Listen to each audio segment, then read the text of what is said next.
নমস্কার বন্ধুরা, আজকের রেসিপি হচ্ছে কাঠি গজা। সাধারণত আমরা মেলায় কিংবা ট্রেনে এরকম কাঠি গজা খেয়ে থাকি। তো কাঠি গজা সেরকমই আর কি কাঠি গজা আমি বানানোর চেষ্টা করব। আর তার জন্য আমি 2 কাপ মতো ময়দা চেলে নিয়েছি। এবার এর মধ্যে অল্প পরিমাণ নুন দেব যাতে টেস্ট আসে, আর তার মধ্যে দেব অল্প একটু চিনির গুঁড়ো, আর দেবো বেশ খানিকটা সাদা তেল। মানে একটু বেশি করে ময়ামটা দিতে হবে, নইলে কিন্তু খাস্তা হবে না। আর দেবো অল্প একটুখানি এই চা চামচের হাফ চামচ মতো খাবার সোডা। এবার এগুলো সব একসঙ্গে ভালো করে আমি মিক্সড করে নিচ্ছি।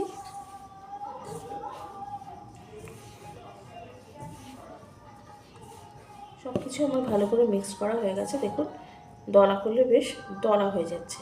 এরকম দলা হলে জানবেন যে সঠিক ময়াম দেওয়া হয়েছে। এবার আমি এটাকে আস্তে আস্তে জল দিয়ে মেখে নেব।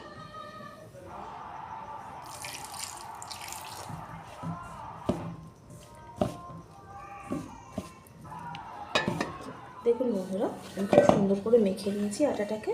এবার আমি এটাকে 10 মিনিট রেখে দেবো।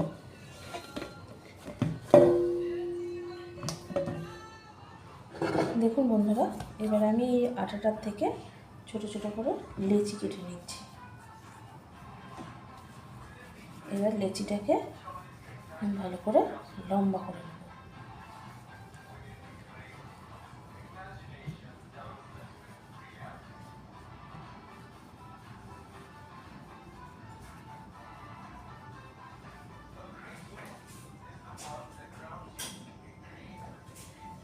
এইবার আপনারা এটাকে যতটা পাতলা করতে চান সেরকম বা সরু করতে চান সেরকম করে নেবেন।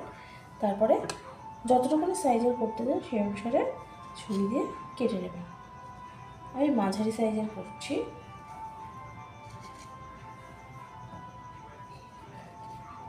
এবার এগুলোকে আবার একটুখানি সরু করে নিয়ে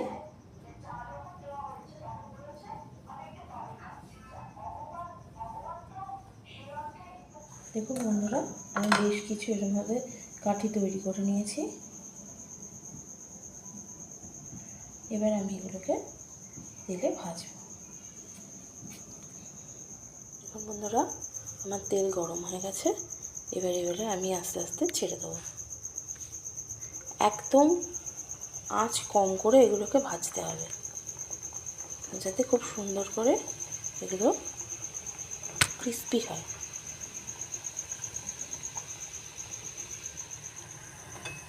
দেখুন বন্ধুরা, আস্তে আস্তে এটা লাল হতে আরম্ভ করেছে। এইভাবে একদম কম আঁচ কমিয়ে আস্তে আস্তে এটাকে ভাজতে হবে। এটা এখন আরও অনেকটা লাল হবে। যত বেশি কম আঁচে ভাজা হবে তত এটা ক্রিস্পি হবে। দেখুন গজাগুলো বেশ সুন্দরভাবে লাল লাল হয়ে গেছে। এবারে এগুলো আমি নামিয়ে ফেলব।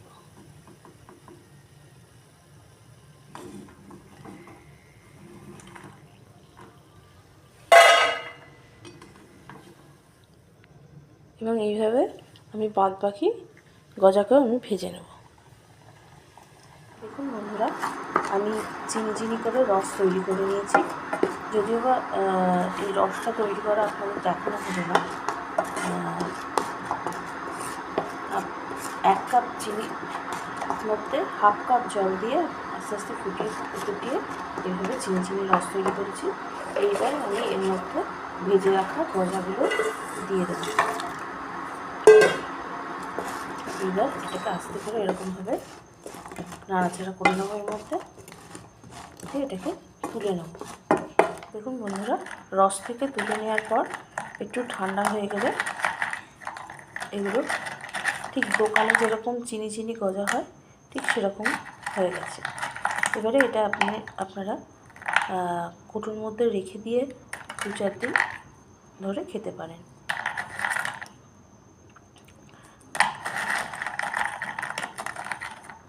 ব্যাস রেডি আমার ট্রেনের বা মেলার মতো কাঠি গজা। আজকে এই পর্যন্তই, আবার ফিরব একটা নতুন ভিডিও নিয়ে। নমস্কার।